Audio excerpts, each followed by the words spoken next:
हनोक की किताब अध्याय 1। हनोक के आशीष के वचन जिसमें उसने चुने हुओं को आशीर्वाद दिया जो कलेश के दिनों में जी रहे होंगे, जहाँ सभी दुष्ट हटाए जाएंगे। और उसने अपना मुंह खोला और कहा, हनोक एक धर्मी व्यक्ति जिसकी आंखें परमेश्वर ने खोली थी और पवित्र स्वर्ग को और अपनी दृष्टि की, और स्वर्ग दूतों ने मुझे दिखाया और उनसे मैंने सब कुछ सुना, और उनसे मैंने जैसा देखा था वैसा ही समझा, परंतु इस पीढ़ी के लिए नहीं बल्कि उसके लिए जो आने वाला है। चुने हुए लोगों के बारे में मैंने कहा और उसके बारे में मैंने अपना दृष्टांत दिया। एक पवित्र महान अपने निवास के बाहर आएगा और अनंत परमेश्वर सनई पर्वत पर पृथ्वी पर फैल जाएगा और अपने शिवर से दिखाई देगा, और स्वर्ग के स्वर्ग से उसकी सामर्थ प्रकट होगी, और सब डर के मारे मर जाएंगे, और बड़ा भय और कंपन उन्हें पृथ्वी की शोर तक ले जाएगा।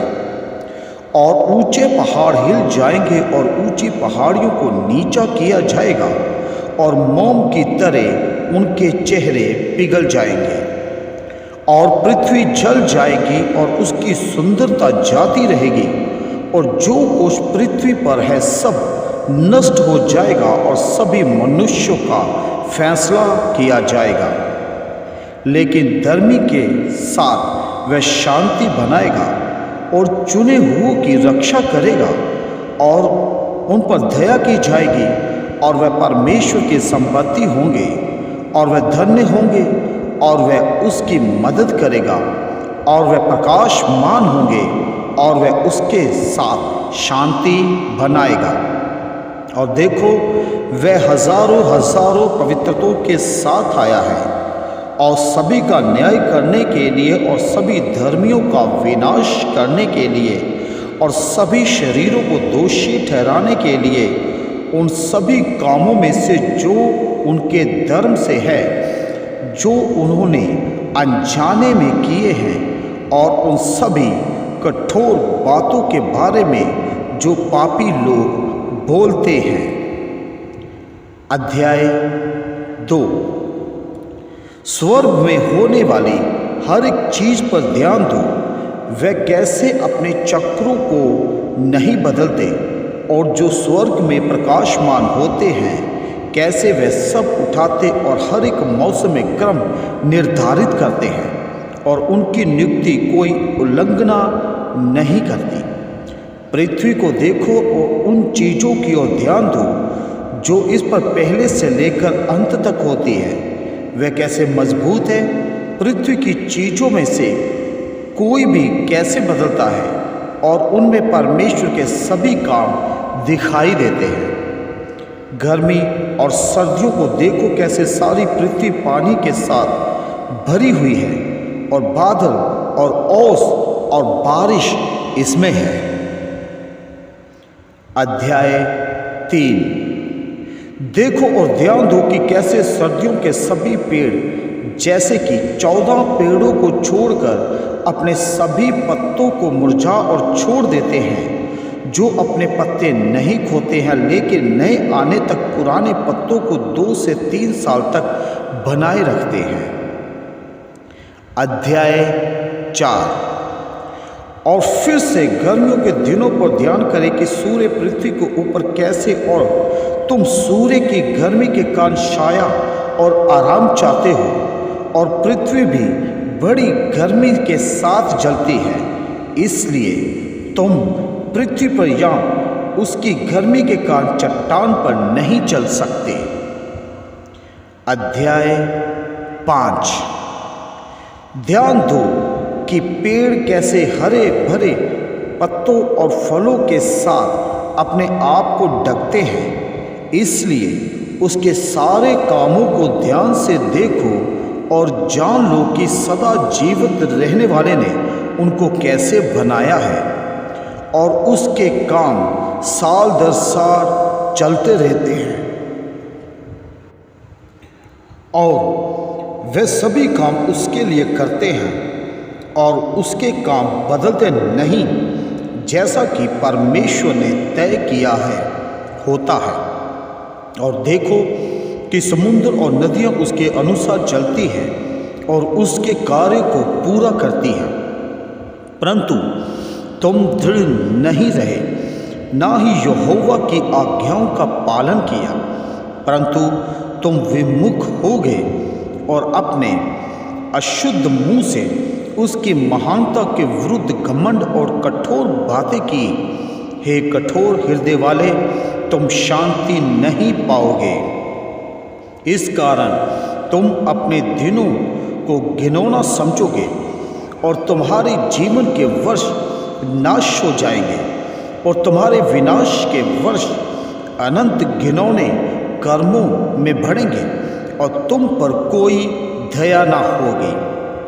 उन दिनों में तुम अपने नाम को सभी धर्मियों के लिए सदा की निंदा का विषय बनाओगे और तुम्हारे द्वारा जो श्राप देते हैं श्राप देंगे और सभी पापी और भक्तिहीन तुम्हारे द्वारा श्राप देंगे और तुम्हारे लिए भक्तिहीन एक श्राप होगा और सब आनंदित होंगे और पापों की क्षमा होगी और इस प्रकार की दया, शांति और सहनशीलता होगी। उनके लिए उद्धार और एक अच्छी ज्योति होगी और तुम सब पापियों के लिए कोई उद्धार नहीं होगा, लेकिन तुम सब पर एक अभिशाप रहेगा। लेकिन चुने हुए लोगों के लिए प्रकाश और ज्योति और शांति होगी और वे पृथ्वी को विरासत में लेंगे। तब चुने हुए लोगों को बुद्धि दी जाएगी और वे सब जीवित रहेंगे और फिर कभी पाप नहीं करेंगे, चाहे अभक्ति या अभिमान के कारण, पर जो बुद्धिमान है वो दीन होंगे और फिर कभी अपराध न करेंगे, ना वे जीवन भर पाप करेंगे, ना वे क्रोध से मरेंगे, बल्कि वे अपने जीवन के दिनों की गिनती पूरी करेंगे और उनका जीवन शांति से बढ़ेगा और उनके आनंद के वर्ष कई गुना बढ़ेंगे। उनके जीवन के सभी दिन हमेशा खुशी और शांति के साथ रहेंगे। अध्याय 6। जब उन दिनों में मनुष्य बढ़ने लगे तो क्या हुआ कि उन्होंने लड़कियों को जन्म दिया जो दिखने में बहुत सुंदर थी। और जब स्वर्गदूतों ने उन्हें देखा, जो स्वर्ग के पुत्रों ने उनके लिए लालसा की और आपस में कहा कि आओ हम अपने लिए आदमी की पुत्रियों में से चुन लें, ताकि वे हमारे बच्चों को जन्म दें।